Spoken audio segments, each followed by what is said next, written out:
This is the Ace Aurora, and this is absolutely feature jam-packed, and it comes in at just £24, which is probably less than $30. So we've started seeing these crazy budget controllers that are just absolutely filled to the brim with features, and this is one of them. Yes, I'm gonna say straight away the things I don't like. It is a little bit plasticky. If you hit it, you can kind of hear the like springs and stuff moving. So you can kind of like hear that and you can feel that it is cheap, but the thing is you're getting so much for so little here. So I'm not a big fan of the kind of like feel of it. It does feel a little bit cheap, and the trigger stops don't really stop that much. It's almost all the way. So that's like all the way down.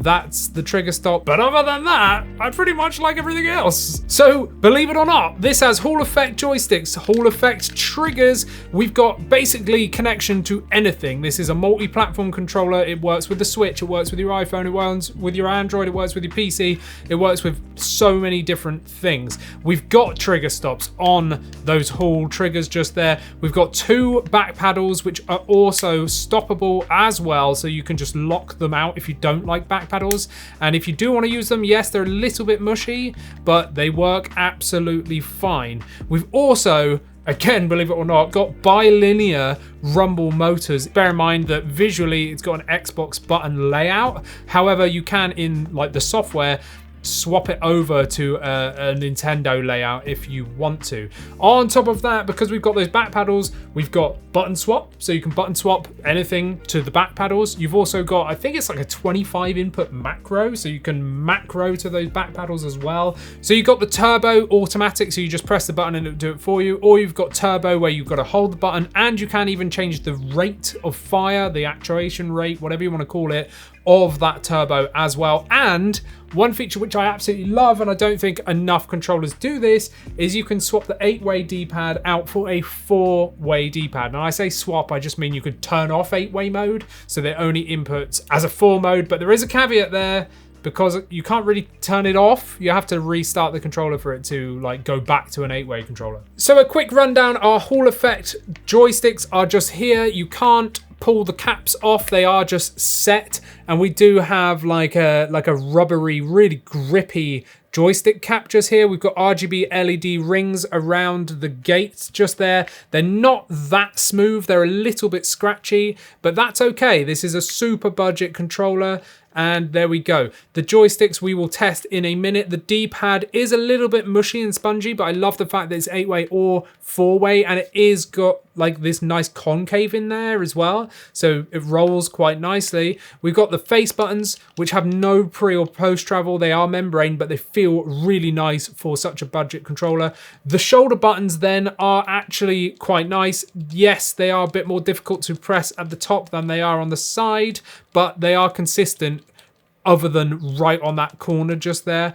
Again, triggers are like massive. They feel really big and swoopy, and there's a lot of movement just there. And again, if you put the trigger stop on, you still have to like move it quite a bit, but there you go. On the back, you've got those trigger stop switches just there. You've got the button back paddle lock switches just here as well. And yes, it does still also have gyro as well. I forgot to say that in the spec readout. So you can connect this wired. So it does come with a USB cable as well, or it comes with a dongle, which I've actually got plugged into my Ally X just here. It is a USB-A. I've got it plugged into a converter into a USB-C, and you can use this Bluetoothed as well. And via the dongle or wireless, it's 500 hertz frequency. So like the polling rate is 500 hertz. Via Bluetooth, I think it's probably about 200, 250. But anyway, let's just test this out. So the joysticks have a 10% outer dead zone, which you cannot remove, an error rate of around 0.8, 0.9, which is fine. It's just meaning that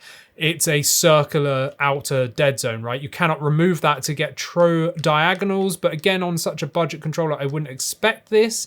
It does have an inner dead zone of 7%, but you can actually turn that off by pressing turbo and then pressing in the right stick or the left stick for 3 seconds. It will vibrate, and now I've turned off that inner dead zone, so there's no dead zone whatsoever, so it's like immediate response just there. And to turn it off again, it's turbo and that stick down, let it vibrate after 3 seconds, and then it goes back to that inner dead zone and the outer dead zone, but you cannot remove that outer dead zone. But yeah, the sticks feel really good. The face buttons, again, absolutely fine. I really quite like them. They are like a rounded, you know, they're like domed just here, and they feel really good, to be perfectly honest, for such a budget controller. I was actually expecting loads of pre and post travel, but there just isn't any, so big plus just there. Now, what I find weird is the analog triggers, even when they're in the trigger stop mode, they actually still input as an analog trigger. It just goes up to 35. It's just a bit of a weird sort of situation there, but at least you've got a trigger stop if you want it, because it does input. It's just, I don't know, a little bit strange to me. Back paddles then are super easy to assign to. I've already assigned them to L3 and R3 because I hate pressing them on the sticks. So that's what I've done. But all you need to do is press turbo, hold that back paddle down for 3 seconds. Then you can press a button, press that back paddle again. And now I've just mapped it to A. Right, and you can do that for basically anything. And if you want to do a macro input, hold turbo and the back paddle down, you know, press a load of buttons and stuff, or even the directions. And then all you have to do is press that back paddle once like this. And you can see it's done all those inputs, all 25 inputs for me, but you cannot apply turbo to the back paddles. If you want to clear that, hold T and the back paddle and then just press it once, and that will unassign it from anything. If you want to enable turbo and A, for example, I'm going to press and hold it, and now it's doing turbo. If I press turbo and A again, it's now doing it automatically for me until I press it once more, which pauses it. And then I press it again and it re-enables it. If I want to adjust the fire rate of turbo and down makes it slower again, makes it faster again. So there's 3 modes. So slow, medium, and then super fast. And that's the input rate of that turbo for you.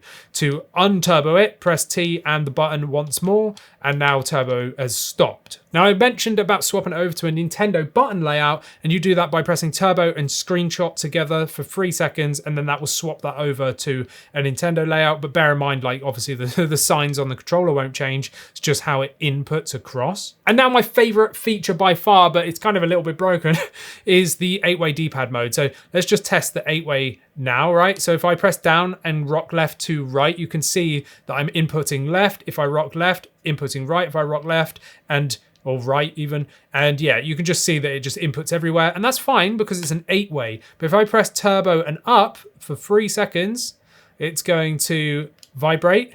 And now you can see I'm rocking left and right, and it will not input whatsoever. No matter what way I want to input, it's just locked it out as a 4-way D-pad, which is absolutely wicked. I'm a big fan of this for like platformers specifically. It makes it so much more precise. But you know, if you're a fighting game guy, maybe you want that 8-way D-pad mode. And again, it rolls really nicely under your thumb. It really does. Even though it's a little bit mushy, it's absolutely fine. I haven't had any problems with the D-pad, but I love the fact that you can swap it from an 8-way to a 4-way. The only problem is the manual says press T and up again for 3 seconds, and it does vibrate, and that's meant to cancel it, but it doesn't.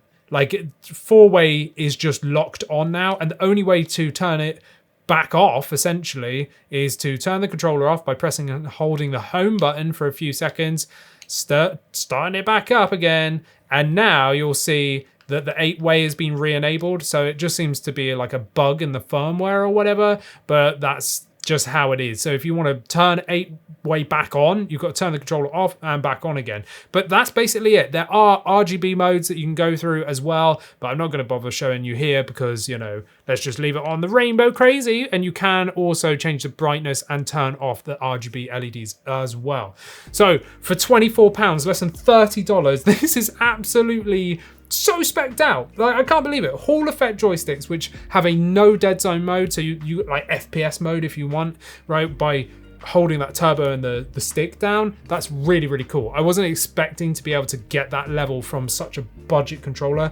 The fact that you do have the trigger stops and Hall triggers as well in such a budget controller with those Hall sticks, 8-way or 4-way D-pad, really tight face buttons, with the back paddles, with turbo, macro, button swap, and lockable as well. The fact that this has 500 hertz polling rate is really good for such a budget controller. This thing is really, really good. Just bear in mind, it does feel a little bit cheap. It does feel plasticky. Those trigger stops do like have some weird, like, you know, you have to press them a lot even though you've stopped them, and it still acts as an analog input. And the fact that the 8-way D-pad to 4-way D-pad, you can't like undo unless you turn it on and off again. But besides that, if you're on a real budget, like serious budget, and you're looking for something that's going to cater for all of your needs, then the Ace Aurora, it is the Ace Aurora, right? I think I'm reading that correctly. It's definitely one to look out for. I've actually enjoyed this. When I got it out of the box, I was thinking, oh man, like, really? And then when I started looking at it, I was like, actually, this is good. Like, this is good for the price.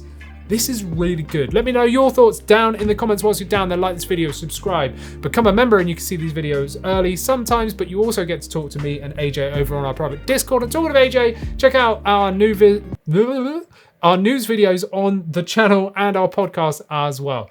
Bye.